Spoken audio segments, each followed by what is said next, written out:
estoy muy contenta de tener una visita como la suya y que ha aceptado nuestra entrevista para la sección de ¿Quién es quién? Nuestro embajador de Colombia en Estados Unidos, Luis Gilberto Murillo. Bienvenido. Muchas gracias, Adriana, por esta oportunidad y por charlar con usted. Es siempre grato encontrarse con quién y qué, que sigo mucho, entre otras cosas. Pues muchas gracias. Embajador, nosotros también lo seguimos mucho, desde hace mucho tiempo y de su trayectoria también. Pero hoy la invitación es a conversar también, a que nos cuente sobre esa trayectoria, a inspirar a los jóvenes, a contarles de dónde es toda esa historia que tiene de estudio y a dónde ha llegado. Entonces, hablemos un poco de dónde nació, que además es fascinante. Sí, yo nací en un pueblo muy pequeño en el occidente del país, en el Chocó, en el departamento del Chocó. Allí es un pueblo que se llama Andagoya, un corregimiento, en esa época era corregimiento del municipio de Ismina, hoy ya es municipio del Medio San Juan. Y en Andagoya tiene unos 3.000 habitantes. Es un pueblo muy típico, ribereño del Chocó, está en la desembocadura del río Condoto, donde rinde sus aguas, tributa al río San Juan. Entonces, nosotros decimos que ahí es el matrimonio del río San Juan y del río Condoto. Y nosotros nos definimos en el Chocó por ríos. Entonces, Andagoya, ese pueblito, allí se tenía un campamento minero de una empresa de capital de los Estados Unidos para extracción de oro de aluvión. Fue muy importante en alguna época. Esa empresa después quebró, salió el capital de Estados Unidos y quebró. Entonces se convirtió en un pueblo muy típico del Chocó, y ahí estudié la escuela y también el bachillerato. Su papá trabajaba en minería. Sí, mi papá toda mi familia es una familia que tenía minas de agua corrida, eran las minas más típicas en el Chocó. Entonces mi abuela y mi abuelo paterno de Condoto es un centro donde hay muchas de esas minas, tenían su mina y toda la vida vivieron de eso. Mi papá estuvo ahí hasta que después se convirtió en empleado de la empresa Mineros del Chocó. Ahí se fue a Andagoya y allí fue soldador toda la vida. Entonces se pensionó como soldador de esa empresa, pero nunca pues, perdimos la conexión con la mina de la familia, ¿no? Que ya no existe, entre otras cosas. Pero... ¿Y su mamá?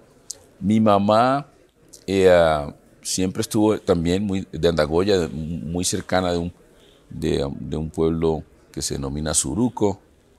Toda la familia de mi mamá son maestros y maestras, pero eso ya es la evolución de esta generación, y ya algunos profesionales. Pero inicialmente mi abuela fue trabajadora doméstica de la empresa minera, y además de eso tenían un campamento donde era una especie de hotel de la empresa. Ella prestaba sus servicios allí y mi mamá le ayudaba, también estuvo ahí.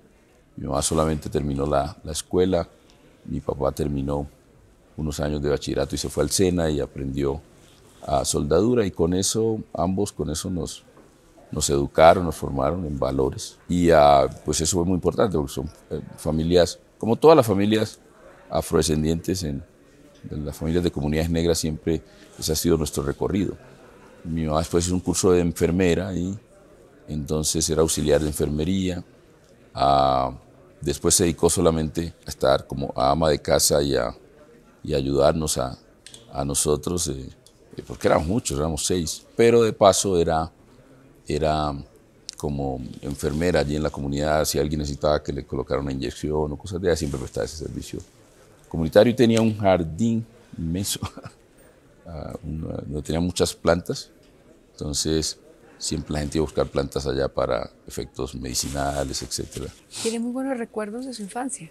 Sí, mi infancia fue muy, muy buena, muy alegre, porque el Chocó era un remanso de paz. Nosotros obviamente éramos muy pobres de ingresos monetarios, pero había mucha riqueza cultural, mucho apego a la familia, ¿no? Porque nuestras familias son obviamente la nuclear, pero la extendida es toda la familia, entonces todo el mundo opina, todo el mundo crece en eso y sobre todo en valores, ¿no? Del respeto y sobre todo el respeto a los mayores. Allá esas jerarquías de nuestras no aplican mucho. Eso ha ido cambiando, obviamente, Ajá. pero hace parte de esta cultura. Andagoya era tranquilo. El Chocó hasta finales de los 90 era muy tranquilo. Teníamos muchas limitaciones, pero íbamos con tranquilidad. Y muy conectados con el bosque, en fin, con nuestro entorno. El río era muy importante. Pero eso cambió después de los 90, finales de los 90, con la llegada de grupos del conflicto como tal, la disputa territorial entre paramilitares y guerrilla y la población en medio de eso. Y eso cambió el Chocó para siempre y al Pacífico. Pues. Sí, porque además tengo muy buena referencia del Chocó. De hecho, tengo la familia de mi esposo, es de Chocó. Ah, qué bien, ¿de dónde? Y ellos de Quibdó. Ah, son de Y Quito, qué bien. ellos vivieron también toda la época del incendio, les tocó salir, en fin. Pero amar a la gente chocuana es fabulosa porque es alegre, de muchas costumbres, ¿no? Ustedes Sí. en Andagoya, si no estoy mal, tienen un festival que es el del Sagrado Corazón. ¿O lo Sí, siguen, o ya no? no, o sea, es el patrón de Andagoya, pero en esa época, el Sagrado Corazón de Jesús, se celebra el festival de alabados. Entonces, todas las cantadoras de todo el Pacífico del país van allá cada año y se hace ese concurso y uno de esos grupos gana. Y ha ayudado mucho a mantener nuestra cultura de los alabados, ¿no? Entonces, eso es muy importante en Andagoya. Y había un teatro que construyó esa empresa que se recuperó y hoy es patrimonio cultural del país. Y en torno a ese teatro municipal se desarrolla toda la actividad del festival de alabados, que es nacional, ¿no? Se sigue celebrando. Sí, cada año, Obviamente. sí, es muy ¿Hace cuánto importante. no va a Andagoya? Oh, yo voy a Andagoya, he ido con frecuencia, en campaña fui varias veces y ahora después de haber sido designado como embajador por el presidente Petro fui a darle las gracias a la gente y a compartir y a recargarme energía. Yo voy a Andagoya a recargarme energía. La última vez que estuve en Andagoya, estuve allá con la gente y charlando con los niños, niñas de las escuelas, mirando las necesidades. Me comprometí a ir con algunos ministros para que ayuden al pueblito. Allá usted no es ni ministro ni embajador, sino que es Lucho, ¿no? Entonces, no, ahí está Lucho. Y entonces, los niños también ven a ir Lucho. Y no hay esas barreras, ¿no? Pero eso es muy bueno que usted no lo pierda, porque además yo creo que existe una deuda grande con el Chocó. Y Sí, es con Andagoya. tenerlo en el radar para poder ayudar. Yo creo que es de los sitios que más nos necesitan a los colombianos, a todos en general, y que puede ser uno de los sitios más lindos de Colombia, ¿no? Sin duda, Colombia es muy diverso, pero Sí. el Chocó es muy particular y es muy hermoso. Y sobre todo el cariño de la gente, ¿no? Y la gente en medio, mire, en una cosa que es muy característica del Chocó, en medio de las dificultades, la gente siempre está alegre y tiene una sonrisa en medio de todas las dificultades y las Es hostilidades. increíble, Entonces, sí. eso es lo que creo yo nos mantiene. Entonces, y sí, el país está en deuda con el Chocó, todos nosotros estamos en deuda con el Chocó, para poder llegar a los indicadores que tiene Bogotá hoy se requiere de cerca de medio siglo, dándole prioridad al Chocó, cerca de medio siglo. Y yo creo que no hay la suficiente conciencia en el país de la magnitud de las acciones que se deben tomar en un departamento como el Chocó, ¿no? Para que salga realmente o encuentre el camino hacia el desarrollo, sobre todo en términos de infraestructura, de ingreso, de servicios básicos. De turismo, yo creo que podría ser unos El turismo puede ser un departamentos con motor una grande. acogida. Yo creo que podría recibir los extranjeros con una acogida increíble, porque Así es una maravilla, es fantástico. Así Bueno, yo quisiera que nos contara un poco de sus padres, o sea, ¿qué traducen esos papás dentro de la vida de Luis Gilberto? Bueno, es más valores, Su padre ¿no? murió. Sí, él murió en el año 99, pero siempre nos transmitió valores fundamentales, ¿no? Mi papá era muy paciente y muy reflexivo, fue líder sindical toda la vida. Y siempre estaba en esas luchas por la reivindicación de los trabajadores de la empresa, hacía incursiones en la política. Entonces era como su servicio social y comunitario. Y autodidacta, leía mucho y muy conectado con las universidades. Y eso al menos nos enseñó que hay que buscar la excelencia. Él creía en la excelencia como valor, en el respeto. Mi mamá era de un carácter muy fuerte. Las matronas del Pacífico, Ay, pero por qué lo bueno general, oír son eso. así. Ojalá mis ojos lo oigan para que se den cuenta de lo Pues estoy hablando de bueno las puede matronas ser del Pacífico, eso. yo conozco las matronas del Pacífico. Pero sí, y son de carácter muy fuerte. Y por lo general, como en esa época estaba más con nosotros, pues nos inculcaba más la disciplina. Nosotros teníamos, para el tema de seguridad alimentaria, tenían sus azoteas con cebolla, tenían tomate, tenían como ese Unas tipo de terrazas vegetales. Son terrazas como huerticas. como huertas, sí, pero sí, en el Pacífico son azoteas porque siempre son altas. Sí. Entonces, azoteas muy de la agricultura orgánica. Entonces, las casas, eso era muy importante para la seguridad alimentaria. Entonces, todos tenían estas azoteas, nosotros teníamos gallinas. No siempre teníamos cerdos, pero había una temporada en que teníamos cerdos. Entonces, nos teníamos que estar muy pendientes de todo eso. Entonces, teníamos que mantener esa planta y todos los días levantarse bien temprano a regarla antes de ir a la escuela. Entonces, le iba creando una disciplina, como el hábito, la disciplina, y además tenía que rendir en el estudio. Entonces, eran las dos cosas, y mi mamá siempre estaba como al frente de eso. ¿Cuántos hermanos? Nosotros fuimos 6 hermanos, ¿sí? Solo una mujer, 5 hermanos hombres. Pero ahí leo como tristeza cuando habla de su hermana. Sí, mi hermana infortunadamente murió de un cáncer joven.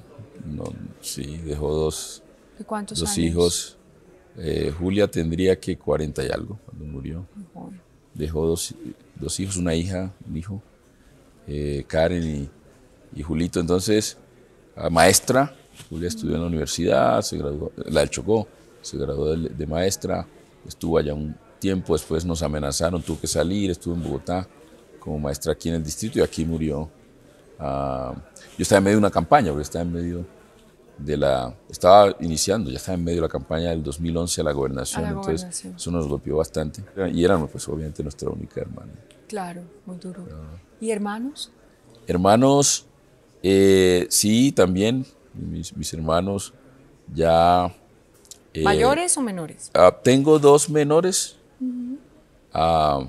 y uno mayor y uno que ya murió también. En otra campaña también estábamos, en la campaña del 98, 97, y murió en un accidente, en un automóvil, en el Chocó, haciendo campaña. Entonces esa también fue muy dolorosa. Siempre son dolorosas. 2 pérdidas muy duras. Sí, de los hermanos. Sí. 3 pérdidas con la de su padre también. Sí, siempre eso lo va, esos momentos lo van moldeando a uno también, ¿no? Es verdad. Y ve uno que todo es muy frágil. Se da cuenta uno que la muerte está ahí. Siempre está presente. Está presente. Ahí, es verdad. como rondando. Es cierto. Y ahora en nuestra región mucho más. Es muy duro, ¿no? Esas noticias del Chocó. Sí. Es un SOS que hay que ojalá lidere para poder abanderar algo importante con el Chocó. Sí, en la política del gobierno, obviamente es prioridad al menos avanzar en negociaciones con todas estas redes criminales para garantizar ciertos niveles de paz, de seguridad y paz. Sí. Me parece súper importante que también conozcamos de esa experiencia, de dónde viene, porque ya se empieza uno a imaginar ese ambiente, el Chocó, la casa, ya uno empieza como a tener todas esas luces. Casa de madera, ¿no? Sí, Okay. me imagino, las casas de madera de Chocó. Sí. Pero que están llenas de felicidad. Es que ese tema es muy valioso. Sí. Pero ese brinco de una persona que se ha educado en el Chocó, con las limitaciones que traía, me llama mucho la atención que termina estudiando en Rusia y se gana una beca. Sí. Cuéntenos eso, porque es que a mí me parece muy interesante, porque al mismo tiempo los jóvenes que tienen todas estas esperanzas y que pueden ver en usted ese reflejo, ¿cómo fue eso? Ah, sí, bueno, el, ah, es importante resaltar que pues en esa época no, muy pocos salían a estudiar en el exterior, y menos del Chocó, Y menos y del menos de Chocó. Andagoya. Pero ¿De Andagoya cuántos? Tenemos casos. pocos. Bueno, ahora de pronto hay más, pero en esa época era, yo creo que estaba Uno. solo, sí. Ok. Sí, sí, yo Pero era eso fue como... por un ICFES alto. Sí, fue para el ICFES. Entonces, yo presenté las pruebas del ICFES en Ismina, porque en Andagoya no ofrecían pruebas del ICFES. Entonces nos fuimos a Ismina y allá obtuve un puntaje alto. Yo estaba ya en el primer semestre de la Universidad Tecnológica del Chocó. Alguien fue a la casa, fue a Andagoya, del ICETEX, y me dijo que yo podía con ese puntaje aplicar unas becas. Y era pues, una funcionaria pública, hasta hoy recuerdo, eh, eh, Asai Ricard, se llama la señora directora de la seccional del ICETEX en el Chocó, y se fue hasta allá y me explicó todo. Y pues, yo le dije, bueno, pues no, yo no estoy interesado en eso, pero si usted quiere que yo presente mis papeles, los presento. Ya estoy estudiando. Y lo presenté sin mucho entusiasmo, ¿no? Y después me dijo, no, sí, mire, clasificó para estos países. Y yo saqué una buena prueba del IFE porque cuando estaba en noveno de bachillerato, una tía me regaló un libro para que me preparara, una tía que era maestra en Cali. Y empecé a prepararme, ¿no? A hacer los ejercicios que estaban ahí. Entonces me preparé bien en la técnica, porque la gente hace que todas las cosas son mágicas, pero no es nada mágico, simplemente me dieron un libro y yo fui el único que tuve el libro y leí a mis compañeros que estudiaban el libro, no quisieron, y yo me preparé en el libro y entonces aprendí la técnica. Eh, y sí, eso me permitió presentar un buen IFES. Entonces, cuando presenté los papeles y llegaron las oportunidades, entonces ella me dice, aquí hay dos becas que yo le recomendaría. Una que era, en ese entonces las Alemanias estaban divididas, entonces en la Alemania Occidental había una beca, que pagaban todo, pero no pagaban el pasaje de ida, y además usted tenía que aportar, o su familia tenía que mandar unos cuantos marcos, creo que era en esa época, la moneda, y pues nosotros no teníamos para eso. Y además yo no sabía que uno podía ir a la universidad y podía trabajar, entonces yo hubiese sabido, pero no sabía, yo no sabía nada de eso. Entonces, la de Rusia, la de Unión Soviética, en serio, le pagaba a uno todo, y además le daba un estipendio mensual. O sea, usted solo tenía que preocuparse por estudiar. Entonces, con la señora Said dijimos, bueno, esa, escojamos esa. En esa época, para usted llegar a ser profesional, yo quería ser ingeniero civil o de minas, pero quería ser ingeniero. Entonces, para estudiar ingeniería, usted primero tenía que estudiar una carrera afín en la Universidad Tecnológica del Chocó, que las instalaciones no tenía instalaciones. La Universidad Tecnológica del Chocó las clases las daban en un edificio de madera en las noches, porque no tenía sede. Entonces era el colegio Cañizales y el gimnasio, entonces el Cañizal era de madera. Entonces allá nos daban las clases. Entonces uno estudiaba primero la licenciatura, se graduaba de licenciado yo escogí matemáticas porque quería estudiar ingeniería. Entonces después usted se venía a Bogotá o Cali o Medellín, conseguía un trabajo como maestro y estudiaba realmente la carrera que quería. Entonces nosotros nos demorábamos el doble del promedio para poder ser profesionales, porque no había universidades ni ofertas allá. Entonces era el camino que yo había empezado a recorrer, iba a estudiar matemáticas y después iba a estudiar la ingeniería. Entonces, con lo de Rusia me da la oportunidad de recortar eso, entonces no, y la oportunidad de ser ingeniero de una vez. Entonces, mi papá quería que fuera, mi mamá no, no le pareció, pero siempre me apoyaron. Bueno, váyase. ¿Esto fue de qué edad? Yo tenía 17 años. 17 años. Sí. ¿Cómo fue esa llegada a Rusia? ¿La Al comida? principio, la comida también. Pero uno a esa edad se adapta rápidamente. Se adapta y encuentra maneras de... Pero en esa época le tocó también la caída del muro de Berlín. Sí, eso nos marcó a Después. todos los de esa época. Ajá, A nosotros nos marcó Gorbachev. mucho. Sí, porque nosotros llegamos a la universidad, imagínense, en esa época entre 18 y 23 años. En Rusia, por ejemplo, para salir 30 millas del perímetro de Moscú, visa necesitábamos, visa. Eso me parecía terrible. ¿Y el ruso? ¿El idioma? Bueno, entonces el idioma... ¿Difícil o no? Sí, sí, al principio, pero uno aprende, esa aprende fácil. Pero mire, lo del sistema que Gorbachev nos marcó porque él abrió eso. Entonces, en la universidad fue fascinante porque por primera vez los estudiantes, no nosotros, pero la gran mayoría de estudiantes rusos podía acceder a literatura, a libros, a películas, etcétera, de Occidente. Apareció la propiedad privada, entonces ya había cooperativas y se crearon los cafés y todo por propiedad privada. Sí, él abrió. En fin, él abrió. Entonces sí, él está buscando como un camino más, yo diría como el camino, un sistema parecido al de la República Popular China, digo yo, porque el ruso era mucho más cerrado. Entonces nosotros vivimos, la gente podía hablar libremente, etcétera. Entonces nosotros éramos los jóvenes en esa época, era la primavera nuestra. Entonces nos marcó porque Gorbachev habló de dos cosas principales que nos marcó a nosotros siempre. Una, que nada es imposible, es decir, usted puede, ¿cómo así? Y entonces lo del muro, se puede derribar muros. Y nosotros nos dedicamos a derribar muros, eso siempre a mí me gusta derribar muros. Andagoya, derribar muros. Eso es salta obstáculos, sí, supera obstáculos. Y se lo va formando uno a superar obstáculos. ¿Sí? La otra, el glasnost, que en ruso es transparencia. Entonces para nosotros la participación es muy importante, pero a veces es más importante la transparencia. Mira, no son más que otro, pero compiten. Y perestroika, que en ruso es переделать, rehacer, volver a hacer, transformar, reformar. Entonces, si usted quiere a alguien que le consolide algo, no me busque a mí. Yo quiero reformar. Entonces, yo donde voy quiero reformar. Okay. Con transparencia. Con mucha transparencia. Okay. ¿No? Todos los que estuvimos en esa época ahí estamos marcados. Por eso, se acepte o no.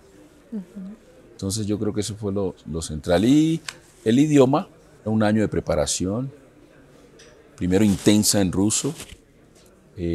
Después nos enseñaban las materias relevantes que íbamos a ver en la universidad en ruso y los sistemas rusos, porque por ejemplo, cómo los rusos resuelven una ecuación tienen unos caminos distintos a los nuestros, entonces teníamos que aprender como esos caminos y llegábamos, y en el caso, yo fui a un instituto, porque los ingenieros se preparan en institutos superiores, entonces yo fui al Instituto de Prospección Geológica y Minas de Moscú y ahí los extranjeros eran muy pocos, entonces muy pocos, entonces usted llega a los 2 primeros años y muchas clases son de conferencias. Usted da una conferencia con 200 estudiantes donde solo 10 son extranjeros y el resto todos rusos. ¿Y esos extranjeros de dónde eran, por ejemplo? No, de todos. Ahí teníamos a árabes. ¿Colombianos teníamos además, o no? Colombianos muy poquitos. Nunca estábamos en el mismo curso, no. Éramos 5 colombianos en... ¿Cuántos estudiantes allá? 5.000. Pero muy unidos. Nosotros éramos muy unidos. Bueno, terminamos el tema de todo esto. Bueno, aquí hay historias, me imagino, con los amigos y con la gente que pasó por allá y todo, pero también aparece la persona más importante para usted, su amor, su esposa. Sí, sí. Cuéntenos cómo fue eso, que además la tenemos por acá, entonces así aprovechamos a ver si la historia coincide o no coincide. No, sí, yo me enamoré de Barno. Así es. Yo conozco a Barno hace 36 años y estábamos casados hace 32 años. Y nosotros en eso somos muy tradicionalistas, ¿no? De la familia y todas esas cosas. Barno. Yo le quiero contar que usted es una persona que transmite muchísimo con su cara y con su mirada. Entonces hemos pasado como de la tristeza a esa acción del estudio, a todas romper esas barreras. Y habla del amor y se le ve la cara de enamorado. Eso me parece muy bueno. Sí, esa es la perestroika. Sí, en esa época aparecieron los cafés. Entonces había un café. Bueno, con Barno ¿Estudiaban en la misma universidad? Estudiábamos juntos, sí. Pues no íbamos en el mismo curso, pero iba adelante. Teníamos un grupo de amigos y de amigas. La gran mayoría eran rusos y rusas. Uno que otro latino, uno que otro árabe, uno que otro africano. Era un grupo, éramos muy unidos. Y nos íbamos siempre alguno estaba en un café que había cerca de la universidad a tomar té, realmente. Tomaban té, hacían algo más entonces, té adicional a esto. Bueno, a hablar tomar de todo. vodka también. A hablar de todo. Vodka, no, sabe que yo no, a mí el vodka ¿No? no. O sea, extrañaba Normalmente lo que uno tomaba era cerveza. Pues lo que no Cervecita. tomábamos vodka, cerveza era lo que tomábamos, más. Y eran poco vino. tertulias, me imagino, eran... Eran tertulias sobre las dificultades en la universidad, las cosas buenas de la universidad, pero también qué estaba pasando en el país y las cosas normales de jóvenes en esa época. Pero era nuevo porque antes no existían esos cafés privados, entonces, y muy cómodos, eran como lounge, entonces eran muy cómodos. A mí le encantaba, me encantaba. Entonces, tenemos una buena amistad y después de la amistad surgió ya la relación más formal. La conquista. Ella me conquistó a mí porque yo era uno de los más populares en la universidad. Entonces, ella, pues lógico, Luis, a mí me decían Luis, entonces Luis era muy popular en la universidad. Entonces, ella no acepta ese argumento, esa verdad. Pero, no, sí, entonces yo empecé a conquistarla. ¿Y cómo era esa conquista? No, Ahí, era después de siempre esa la disciplina de familia siempre y la todo invitaba al café y a ella le encantaban esos Julien, entonces yo siempre le decía que íbamos y trataba de que no hubiesen otros por ahí, esos amigos que a veces no dejaban avanzar la conversación. ¿Se podía bailar o no se podía bailar Sí, en algún nosotros, momento? sí, nosotros bailábamos, ¿Ahí qué era? ¿La salíamos. salsa? O sea, No, no, muy poca salsa. Un poco ¿no música llevaban brasileña, música? pero era más la música europea, De moda. de pop, sí, de la de moda de esa época. ¿Y se casaron? Sí, nosotros nos casamos nos casamos en el 90, cuando terminé, porque pues nosotros tenemos eso que si no termina, hasta que no termine, no se puede casar. ¿Y se casaron dónde? En Moscú. En Moscú. Y nuestro padrino de matrimonio, nuestra madrina de matrimonio fue Olga, una amiga rusa, y el padrino de matrimonio para nosotros fue Fernando Cuenca. Fernando, geofísico, ¿verdad? Todos éramos científicos en esa época. Entonces, ¿Y la familia? ¿Pudo viajar o no pudo no, viajar? no, eso ya uno se casaba con los 3 amigos que tenía. Ey, venga, nos vamos a casar. ¿Cómo hacían casi? Todos los matrimonios eran así. Sí. Eso no era, los matrimonios de nosotros todos era que la gente se reunía y un día siguiente se le dio la locura que iba a casar y se iba a casar. Entonces nos fuimos a ¿Y casar. cuándo fueron al Chocó? Yo quería que nos fuéramos o a Canadá o a Arabia Saudita. Arabia Saudita que pagaba muy bien, o a Australia, eran como los 3 países que teníamos. Entonces yo vine de vacaciones, ya terminé muy contento, y nos casamos y vine ese noviembre, era como noviembre. Y yo vine en diciembre acá a visitar a mi papá y contento que tenía mi diploma, además que había hecho también la maestría. ¿Se casan? ¿Vienen los hijos? No, entonces yo regresé al Chocó, a Andagoya, contento, mi papá y a mi mamá y mi diploma y todo. Pero mi papá no se ponía contento ni mi mamá. Mi mamá contenta, pero mi papá no tanto. Entonces yo le conté a mi papá que estaba en el doctorado y yo muy contento porque imagínese iba a tener un doctorado. Y él me dijo, no veía que no está contigo, ¿qué le pasa? Entonces me dice, no, usted tiene que entender que usted no es hijo de rico. Aquí están sus hermanos que tienen que estudiar. Y ya tiene uno que estudiar Derecho, entonces usted tiene que trabajar. Entonces, pues sí, ahí hubo que, yo regresé, le dije a Barnó, hubo que retirarse el doctorado. Bueno, y los planes de Barnó también cambiaron. Llegamos, entonces nos fuimos a Andagoya. Entonces con Barnó nos fuimos a Andagoya. ¿Y estuvieron cuánto tiempo en Andagoya? Como un año, menos de un año, ¿no? Después fuimos a Quibdó, porque después me nombraron en Quibdó. Me nombraron en Andagoya primero.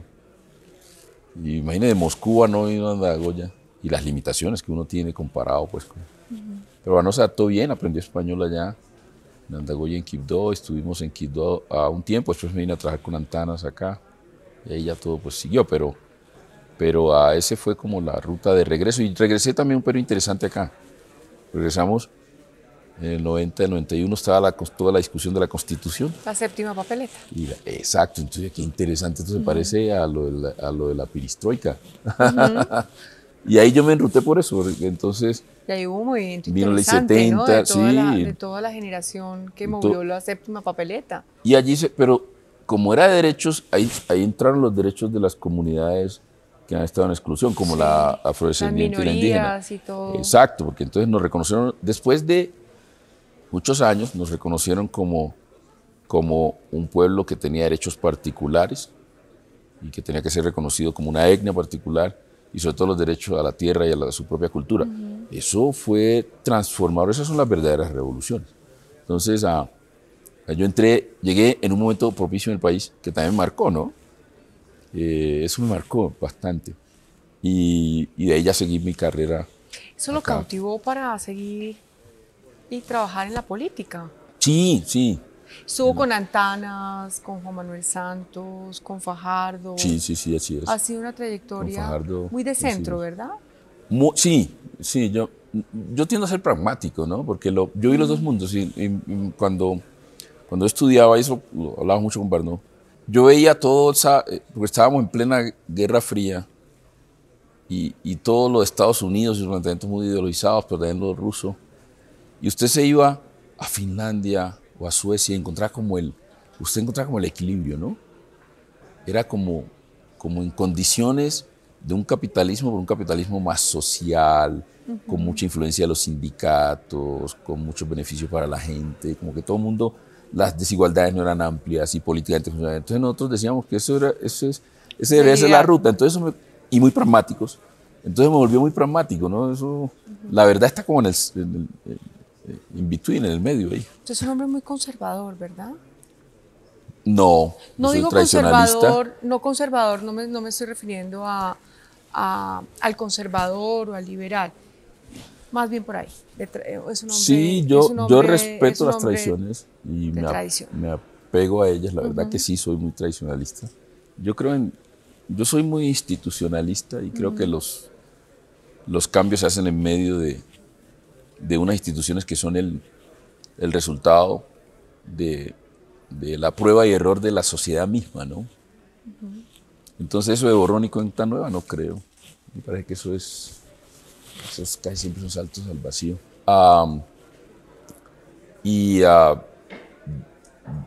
Yo creo que hay un equilibrio entre la continuidad y el cambio. Y ahí se dan rupturas, pero hay como un equilibrio en... Es una transformación más bien, Sí, yo creo en las transformaciones. como una metamorfosis también de todo. Sí, puede ser, pero yo creo un tanto en eso. Yo creo en la libertad, en la igualdad, pero creo que eso debe hacerse en democracia, ¿no? Ese sería el ideal, ¿no? Sí, pero uno tiene que tender hacia el ideal, buscar ese ideal. Y esos tres hijos Mis tres. aparecen, Así es. Bueno, David nacen nació en Moscú. Moscú. Sí, ella alcanzó a nacer en Moscú, nosotros nos casamos. O sea, hay un Mientras hijo Barno ruso, venía- digamos. Sí, sí. Hay uno David. colombiano, Chocó, sí, Luis nació en el Chocó, sí. Luis Chocó. Y Timur, ah, que es un nombre muy de Asia Central, porque no es de Asia Central y de cultura musulmana, sino Sí. que nació y creció en Moscú de una familia de militares. Y vivía entre guarnición y guarnición, pero bien fascinante lo de Barno. Timur nació en Washington, en el área de Washington, en Maryland específicamente. Y los tres son muy distintos, ¿no? Timur, Luis Y Julio David. y Julio David. Sí, esos son los tres. Y ya, bueno, ya tienen sus vidas. David, el mayor, hace política y ahora está como jefe de gabinete del concejal Eric Olson, que es un concejal en uno de los condados del área de Washington. Y él va a seguir esa ruta política en los Estados Unidos, no hay duda. Luis, que es el segundo, David tiene 31 años y Luis tiene 29. Luis es muy pegado a lo colombiano, ¿no? Está más pendiente de la política colombiana, me asesora permanentemente, todos me asesoran, pero él me asesora permanentemente porque conoce más este contexto, lo ha vivido, estuvo 2 años viviendo con nosotros acá en Chocó. Ambos estudiaron ciencia política. Y Luis es más, en el contexto de los Estados Unidos es más latino, más afrolatino. Y Timur Timur es más como la mamá, un poco más estricto. Bueno, no siempre la de la estricta en los otros. Entonces, como más estricto, como más cuadrado. ¿Se siguen las jerarquías en la casa de ustedes? El respeto, todo esto que nos ha contado, como... No tanto como antes, eso ha cambiado. Porque Pero ya opinan y ya dicen que ellos participan en las decisiones, pero desde antes, pues ahora son. Pero el respeto y a los sí, mayores y todo eso. Sí, son muy respetuosos los mayores, pero es un respeto que se manifiesta de manera distinta. No. Es un respeto deliberante, ¿no? Nosotros, en nuestra época deliberante, no se podía. No, eso no se podía. Ahora no, ellos opinan y asesoran. A uno le pegaban su chancletazo, ¿no? Y no está ni traumatizado, ni nada, ni el castigo, ni nada. No, eso no existía. Eso no existía. Bueno, tenemos una dinámica acá dentro de nuestro ¿Quién es quién? Y son unas tarjeticas que yo tengo acá. Unas tarjeticas que tienen una palabra. Lo que primero se le venga a la cabeza, un recuerdo, una frase, un mensaje. Wow. Y es muy sencillo. Esto pues no es que yo aquí esté adivinando futuro ni nada, sino que tenemos estas tarjeticas y la idea es ir sacando de una en una. Usted las lee y las muestra. Perdón, yo quito esto. Dicen que la verdad está siempre en medio.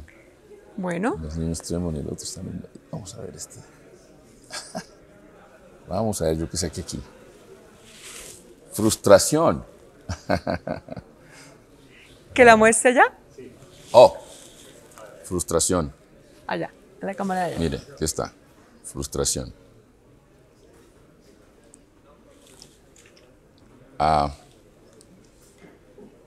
Lo primero que se me viene a la mente en frustración es cuando todo lo que se queda pendiente en la gestión pública, ¿no? Y sobre todo en el contexto de Chocó. Que no he podido. Es decir, he intentado y no he podido contribuir como quisiera.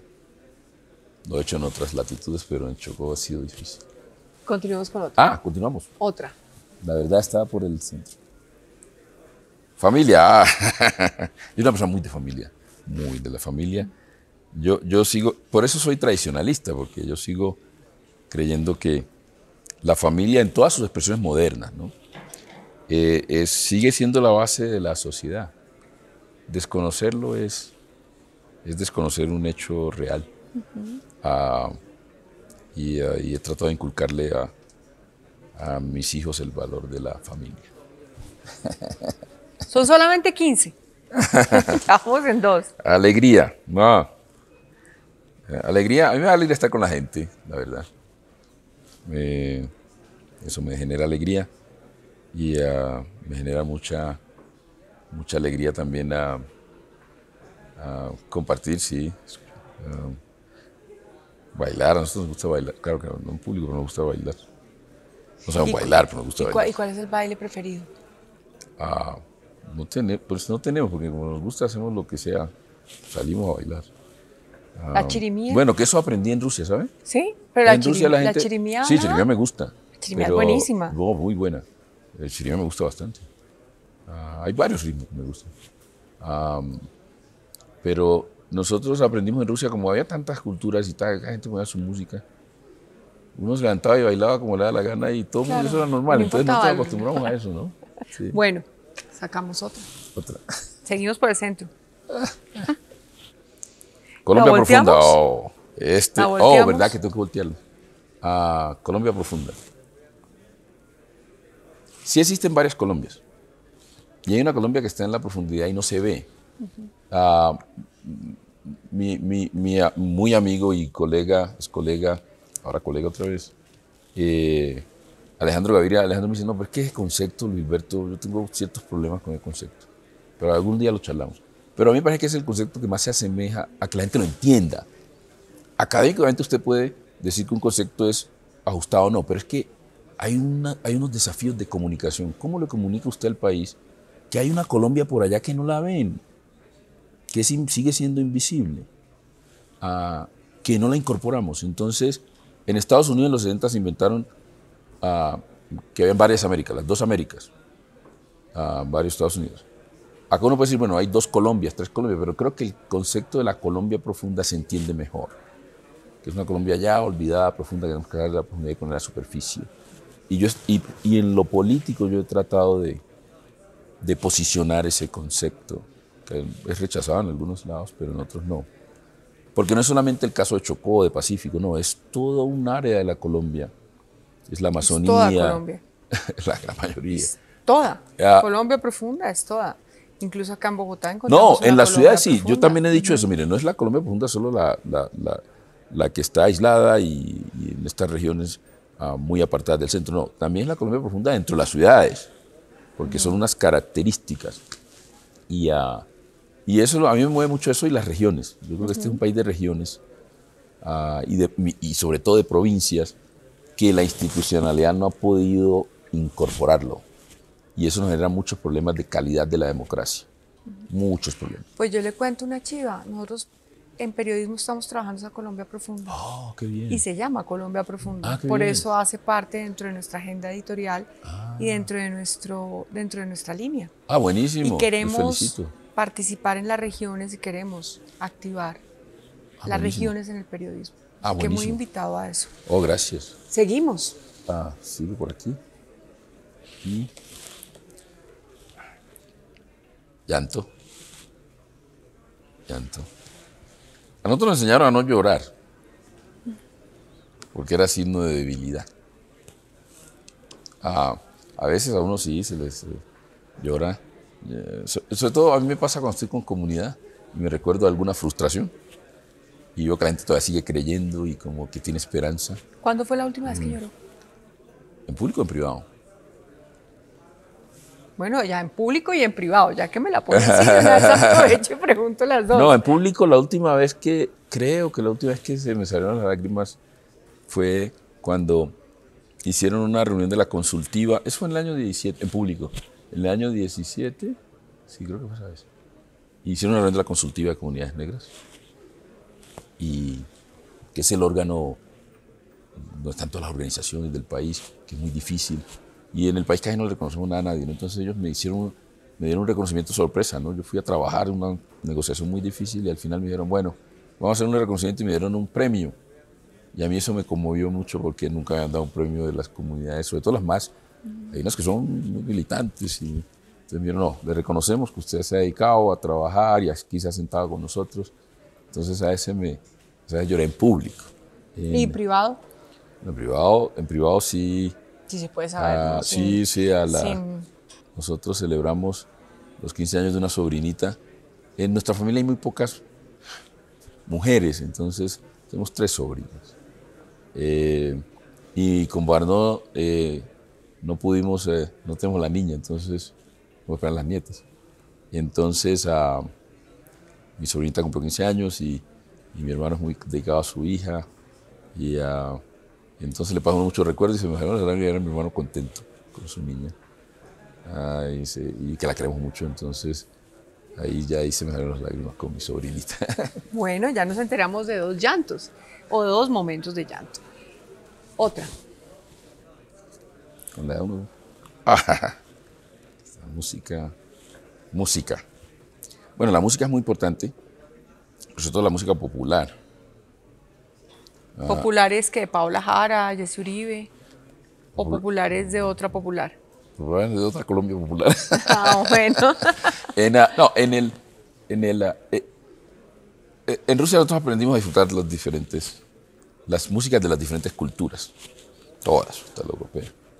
Eso es importante. Y yo Pero una toda. preferida. Pero obviamente yo prefiero más la música nuestra, ¿no? Entonces, porque me trae recuerdos de mi infancia y todo una eso. Canción. Entonces, canción hay una muchas. Favorita. Hay una que todo el mundo sabe que es favorita mía, que es... ¿Cuál? Yo siempre trataba de volver al país y no puedo volver, entonces hay una canción que se llama Volver del grupo Gale que... sí, yo siempre trato de volver y no puedo. Entonces, siempre estoy acá y me toca salir y vuelvo. Y he estado más tiempo en el exterior que en Colombia. ¿Será que va a volver a no sé. un proyecto ahí? De pronto sonar candidato a la presidencia o algo así. No, yo ya no me veo en la política, la verdad, porque nosotros hicimos lo que en la política electoral, porque nosotros hicimos lo que teníamos que hacer y era como romper unas barreras y ya hay una generación de relevo que viene, está muy bien formada, muy bien formada. Nosotros mandamos gente, nosotros creamos fondos, etcétera, y como 500 mujeres y hombres afrodescendientes van a formar y ahora están en todo lado. Y yo creo que eso lo representa mucho lo que vemos hoy, ¿no? En los diferentes cargos, Mabel Lara, Francia Márquez, Angélica Mayor, y son de diferentes tendencias y líneas políticas, ideológicas. Entonces ahí ya nosotros hicimos lo que, creo yo, lo que teníamos que hacer. Entonces ya hay un grupo que puede asumir lo político. Viene. Sí, viene Bueno, fuerte. Entre otras sigamos, cosas. entonces revolvamos para que el centro siga ahí. Oh, lealtad. Lealtad. La lealtad es apego a valores, ¿no? Uno es leal a sus valores. Trata de estar ahí siempre. A veces son difíciles, pero tiene que mantenerlos. Y yo he dicho, sobre todo en un país nuestro tan machista, yo siempre, y en el contexto del Chocó, he dicho que una muestra de lealtad es la fidelidad en la familia. Oh, perdón, la fidelidad en la familia. Entonces ahí yo lo expreso. Bueno, acá tenemos más tarjeticas. Ya vamos acabando, pero además interesantísimo. Espiritualidad. Espiritualidad. Me parece que es fundamental. Yo creo que uno puede ser no religioso. Yo soy católico. Y Quibdó es una ciudad franciscana y yo soy fan del Papa Francisco. Más allá de eso, la espiritualidad. Nosotros en el Pacífico somos muy de la espiritualidad y combinamos, ¿no? Conceptos, prácticas. Y creemos que a la sociedad le hace mucho falta eso. Desde la manera en que uno lo entiende. Pero yo creo que hay que desarrollar la espiritualidad. La espiritualidad es base del desarrollo moral. Y las sociedades sí requieren de un desarrollo moral, yo sí creo. Consejo. Consejo. Está eso. Muy importante. Un consejo para los jóvenes. Yo creo que primer consejo, la oportunidad, digamos, el éxito está donde, y alguien me dijo eso, donde la oportunidad se encuentra con la preparación. Mucha gente dice, no, yo no he tenido la oportunidad, pero a ver si usted se pone a analizar y dice, no, usted sí ha tenido, pero es que usted no está preparado para esas ventanas de oportunidad, porque se cierran. Tener una visión, o de su familia, o de su pueblito, o de su ciudad, o del país, o del mundo, definir 3 valores fundamentales y apegarse a ellos y seguir. Porque, como lo han dicho muchos, hoy todo cambia tan rápidamente que lo único que permanece constante son los valores. Hoy estamos todavía respondiendo a las mismas preguntas que se hicieron los primeros filósofos y filósofas de la historia de la humanidad. Todavía estamos respondiendo a esas mismas preguntas y no necesariamente tenemos buenas respuestas. Entonces hay que apegarse a sus valores. Es mi consejo a los. Perfecto. Sigamos. Pues yo digo, hago así, pero la que...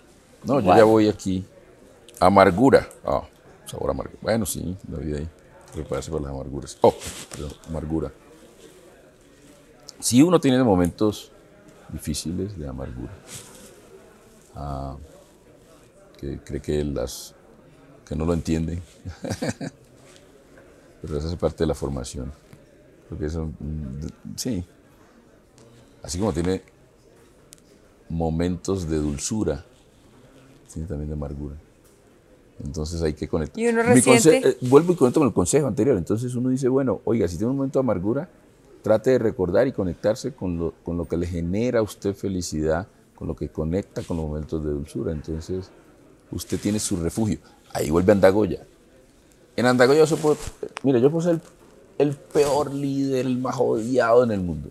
Y llego a Andagoya y todo el mundo me da amor, cariño. Entonces baja la amargura un poquito. Sigamos, embajador. Amor. Amor es un abrazo. Eso definió Timur cuando tenía 2 años. Me dijo, 2, 3, ya empezaba a hablar. Yo, ¿qué es amor? Le preguntaba, un abrazo. Amores, yo creo que eso es lo que nos falta, amor. Hay que querer a los demás. que conecta con la espiritualidad, otras cosas, ¿no?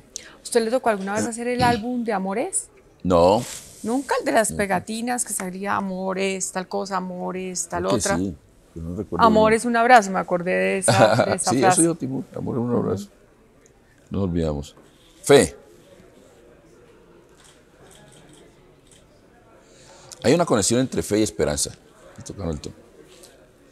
Esperanza dicen los que son más laicos, más...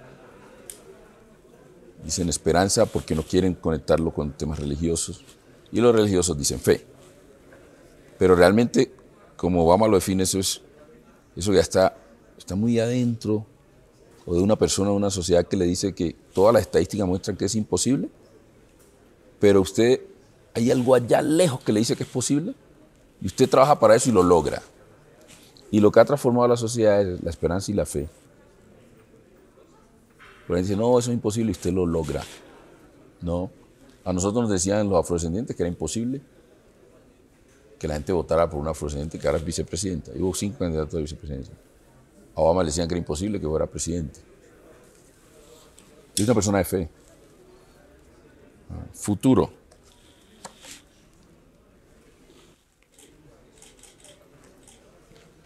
El futuro realmente es lo único que podemos transformar. El inmediato, el mediano y el largo.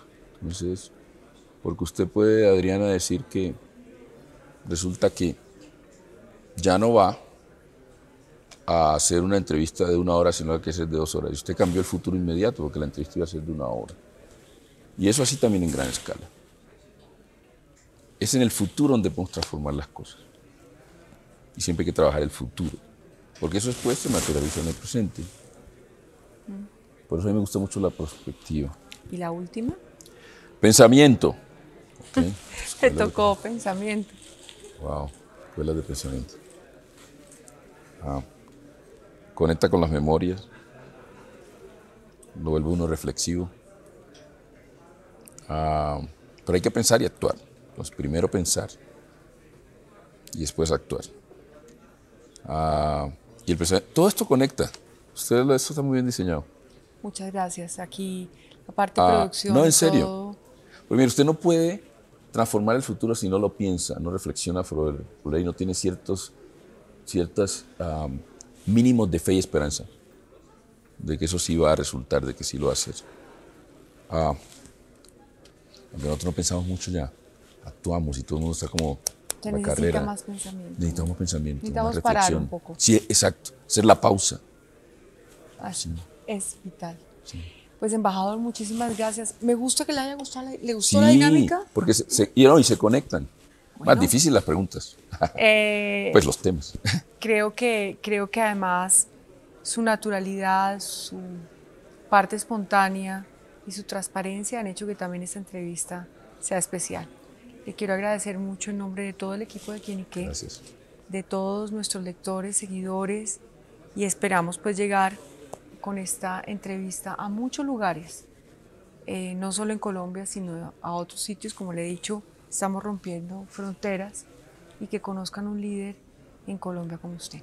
Muchas gracias, Le Elena. deseamos todos los éxitos y esta es su casa. Usted sabe que aquí en Quieniqué siempre lo esperamos, lo vamos a acompañar, y a todas estas invitaciones de que usted tenga de mostrar la realidad colombiana y todo eso, allí estaremos. Cuente con nosotros en Chocó y cuente con nosotros para lo que usted vea también que podamos colaborar.